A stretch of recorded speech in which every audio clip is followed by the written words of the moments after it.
All right, ladies. So I'm going to share with you my first radio interview that I did.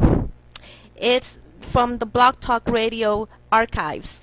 And I was interviewed by a young lady by the name of Nadia, who has her own show, the Dialect magazine show.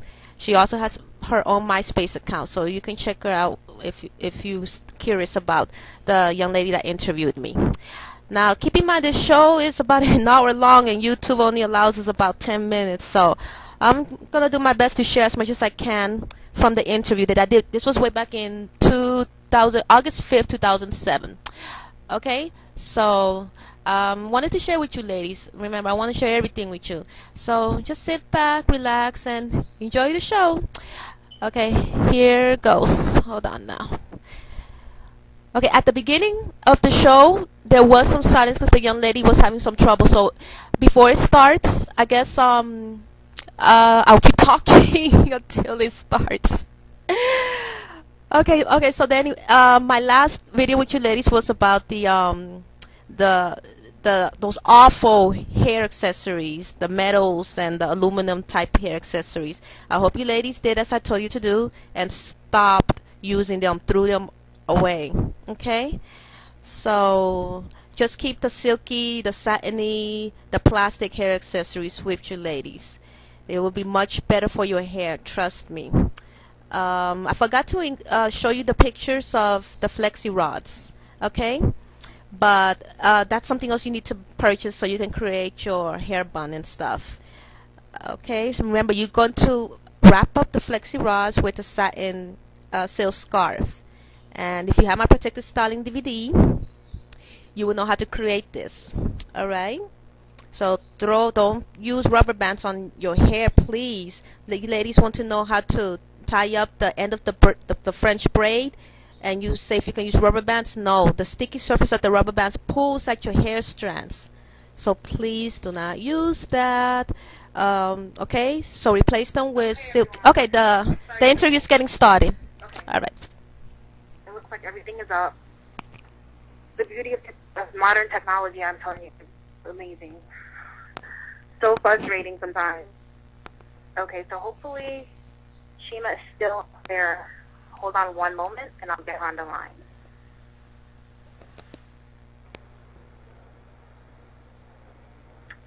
Hello, Nadia? Hello? Hello, Nadia? Hi. Hi. Yeah, I heard you since the beginning. What happened? Oh my God. Goodness. I was having the hardest time logging in. But I'm here, you're live on the radio. Oh, hey everybody. This is me. How has it been so far? It's been pretty good. Going? Pretty good. It's hot here in Miami as usual, but it's fine. I'm doing fine. Okay, everyone, this is Shima Kendallin. Am I pronouncing it correctly? Hiroshima. And this is the author of The Beauty of Textured Hair, which is, I hear, is doing pretty well in Miami, isn't it? Very well, yes. Very well. Okay, that's great. I want to begin with a bit of knowledge about your background.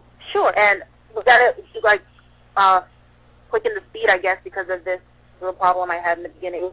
The show is only half an hour, so we have a little bit of time left. Okay. So I wanted to know, where were you born and raised? I was born in Cuba, and I was raised in Miami, Florida. My ethnicity is Afro-Cuban American. My father is black, and my mom is Cuban. Oh, okay, so that explains the beautiful accent. Thank you. I was trying to figure out where it's from. Do you have a big family, small family? I have a relatively small family here. I have about 2 brothers and 3 sisters, and my mom and my dad are still alive. Okay. And I just wanted to let you know that I admire your mindset and the fact that you started your own business to help other women with their hair issues. Yes, and we all know it's a continuous problem with textured hair. It's constantly breaking. And I wanted to know, what made you start the Shima hair system? Why did you start this? Because I had the same problem. I dealt with constant breakage, constant dryness, constant split ends for about 10 years. It all started when I was 17 years old. You know, I started trying to take care of my hair, but at the same time I was trying to keep up with the latest styles, the latest trends. Exactly. That's what happens. We want to keep up with the popular styles, and we do everything to fit in, and at the same time our hair keeps breaking. Exactly. Why does it keep breaking? It's dryness. Hair dryness is the #1 complaint among women of color. And that's where protective styling comes in, but I'll get to that in a minute because I have to explain how I discovered protective styling. Okay. I just one day just got fed up with they call us the nappy hair and all those names they call our hair. But exactly. Yes, but you'll understand why our hair is not nappy. And it's beautiful, and it can grow just as beautiful in natural state or relaxed state with protective styling. And exactly. Yes. Whatever state it is. And that's another thing I like about what you're doing is that you don't exclude natural hair types. Because I wear my hair natural. And I like the fact that you include people like me. Definitely. We are black. We're beautiful black women, and we all want long hair. Well, yeah. So one day I put my hair up in a bun just for the sake of not doing nothing to my hair. And about 2 weeks later, when I took it down, I realized that the ends of the hair were not as dry anymore. And I said, how curious. So I started doing it again. And then as I continued to do it over and over, I realized that not only was dryness no more, evident, it was also growing. And what is happening here? Well, wow. So then I kept doing it and, beautifying it with hair accessories and all. That's just one example of a protective style. There's various protective styles because, we girls want to spice things up and we get bored easily. Different styles, different moods, different styles to go with everything. Definitely.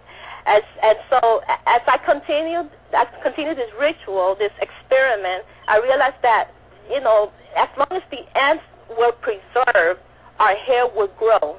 Why it was always growing, but the reason it didn't grow is because of the breakage. The dryness causes breakage, and the way I found out to combat this cycle, this vicious dryness breakage cycle, is through protective styling. So I kept my hair just hidden away. And do you realize what causes the dryness? It is not the chemicals. It is not the curling irons. It's something that we breathe in and out every single day. The air. The air. It is amazing. All this time, you change the relaxers, you stop using the curling irons, and all that and stuff. So, yeah. And it continues to break. Yes. So the protective styles protects our hair from the dryness of the air. I bet you some ladies out there don't understand why the air is so dry. I'm going to explain that because they have to know. When you paint a house, and what do you think is going to dry the paint of the house? The air. The air dries the paint. When we wear chapstick on our lips, why do we wear chapstick on our lip or lip gloss? The air. Because, the air dries out our lips, correct? It's just various examples of the air drying out items, including our hair. But protective styling, it protects, it preserves our hair from the dryness. And today my hair is waist length because I kept consistent with the protective styles. I combated our #1 enemy, the air. I combated hair dryness. And I want the ladies out there to understand whether your hair is natural or relaxed.